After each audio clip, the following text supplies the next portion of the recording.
नमस्कार, मी नेहाज किचनमध्ये तुम्हा सर्वांचं स्वागत आहे। अगदी कमी साहित्यामध्ये मासवडी कशी तयार करायची ती आज आपण पाहणार आहोत। चला तर मग सुरुवात करूया। 1 चमचा खसखस आपण व्यवस्थित भाजून घ्यायची आहे।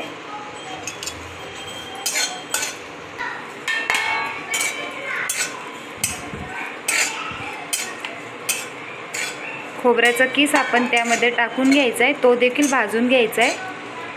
1 चमचा तीळ आपण यामध्ये टाकून घेतलेला आहे, ते सुद्धा आपण भाजून घ्यायचं आहे। 2 चमचे शेंगदाण्याचं कूट टाकून घ्यायचं आहे,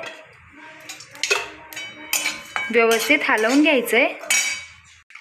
आपण आता हे भाजलेली जिन्नस एका ताटात काढून घेतलेले आहे। त्यामध्ये आता आपण 1 चमचा अद्रक लसणाची पेस्ट घेतलेली आहे।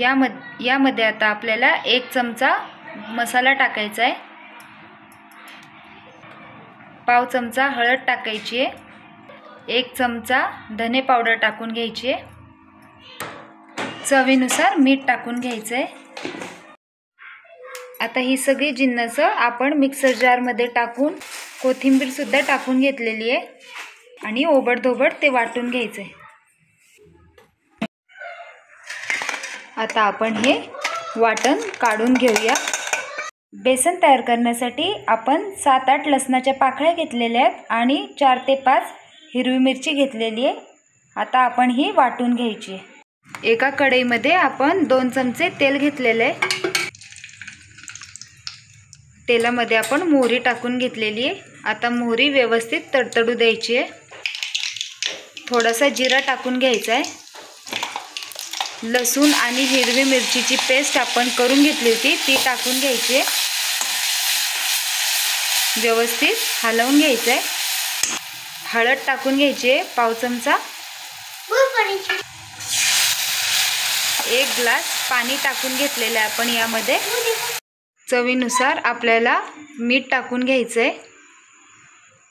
उकळी आलेली आहे, आता आपण थोडं थोडं करून बेसन याच्यामध्ये टाकून घ्यायचं आहे आणि एका हाताने आपल्याला हटून घ्यायचं आहे बेसन।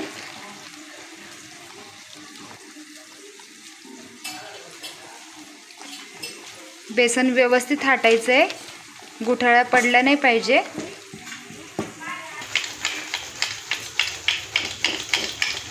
रवीच्या साहाय्याने आपण अशी बेसन घोटून घ्यायचं आहे।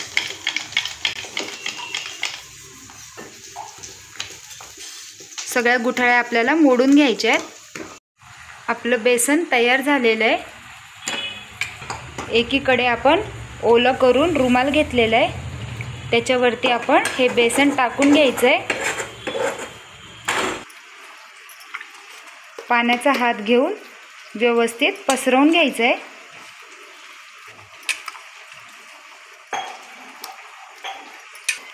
बेसन गरम गरम असतानाच आपल्याला ही प्रोसेस करून घ्यायची आहे। आता आपल्याला याच्यावरती आपण तयार केलेलं सारण टाकून घ्यायचं आहे।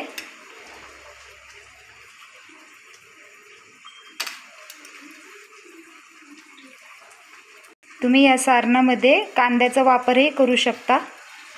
सारण टाकल्यानंतर आपल्याला या बेसनला फोल्ड करून घ्यायचं आहे आणि माशाप्रमाणे त्याची आपल्याला घडी करून घ्यायची आहे, जेणेकरून आपल्याला त्याच्या वड्या पाडता येतील। आपण आपल्या मासवडीला माशासारखा आकार देऊन घ्यायचा आहे। आता आपण हे काढून पाहू।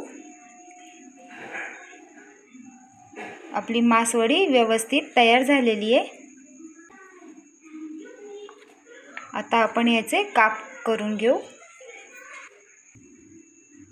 तुम्ही पाहू शकता मासवडी आपण कट करून घेतलेली आहे।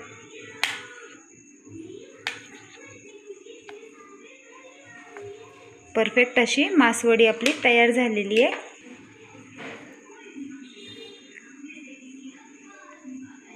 एकदम छान अशी मासवडी आपली तयार झालेली आहे।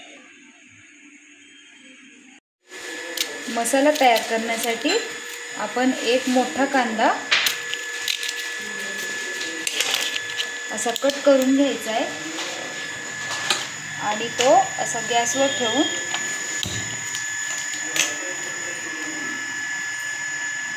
छोटी अर्धी वाटी आपण घेतली आहे, ती देखील आपण भाजायला ठेवून द्यायची आहे. ह्याला भाजून घ्यायचं आहे.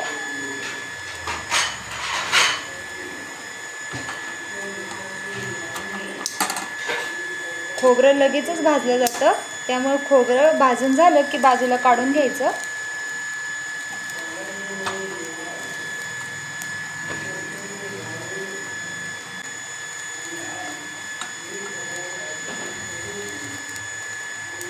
खोबरं आपण काढून घेऊ.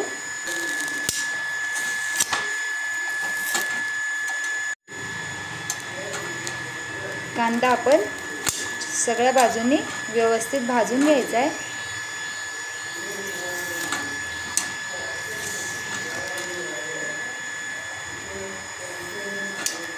तुम्ही ही प्रोसेस तव्यावरती सुद्धा करू शकता. मसाला तयार करण्यासाठी आपण कांदा भाजून घेतलेला आहे. आपण खोबरं सुद्धा भाजून घेतलं होतं. आता ते आपण कट करून घेऊ.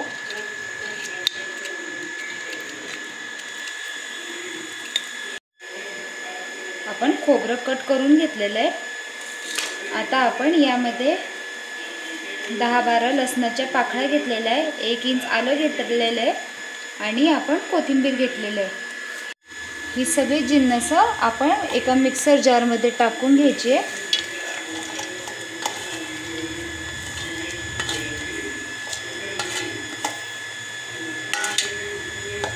आणि याची एक फाईन पेस्ट तयार करायची आहे. आपला मसाला तयार झालेला आहे, पाहू शकता तुम्ही. आता आपण हा काढून घेऊया. कढईमध्ये 2 चमचे तेल घ्यायचं आहे. यामध्ये तयार केलेला वाटण टाकून घ्यायचं आहे.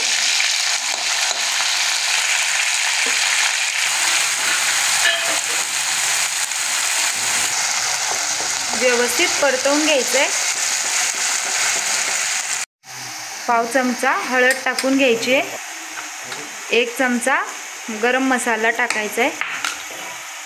1 चमचा काश्मीरी लाल मिरची पावडर टाकायची आहे. व्यवस्थित मिक्स करून घ्यायची आहे. चवीपुरतं मीठ टाकून घ्यायचं आहे. टोमॅटो टाकून घ्यायचं आहे. व्यवस्थित टोमॅटो मसाल्यामध्ये परतवून घ्यायचा आहे.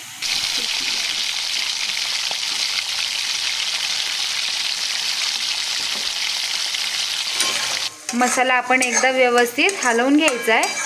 2 मिनिटं आपण असाच मसाला आपला परतू द्यायचा आहे आणि झाकण ठेवून घ्यायचं आहे. यामध्ये मटन मसाला 2 मिनिटं झालेली आहेत. पाहू शकता आपल्या मसाल्याला तेल सुटलेलं आहे. तेल आपल्या मसाल्यातून सेपरेट होतं आहे, म्हणजे आपला मसाला व्यवस्थित परतला गेला आहे. आता आपण याच्यामध्ये पाणी घालून घ्यायचं आहे. आपल्याला जेवढं रस्सा तयार करायचा आहे तेवढं आपण यामध्ये पाणी घालून घ्यायचं आहे. आता आपल्या रश्श्याला एक उकळी येऊ द्यायची आहे. आपल्या भाजीला उकळी आलेली आहे. आता आपण याच्यात कोथिंबीर टाकून घेऊ आणि गॅसची फ्लेम ऑफ करून टाकू. कशी वाटली तुम्हाला रेसिपी कमेंट करून नक्की कळवा. आवडल्यास लाईक शेअर सबस्क्राईब करायला विसरू नका. भेटूया पुन्हा अशाच नवीन रेसिपीसोबत. Bye bye.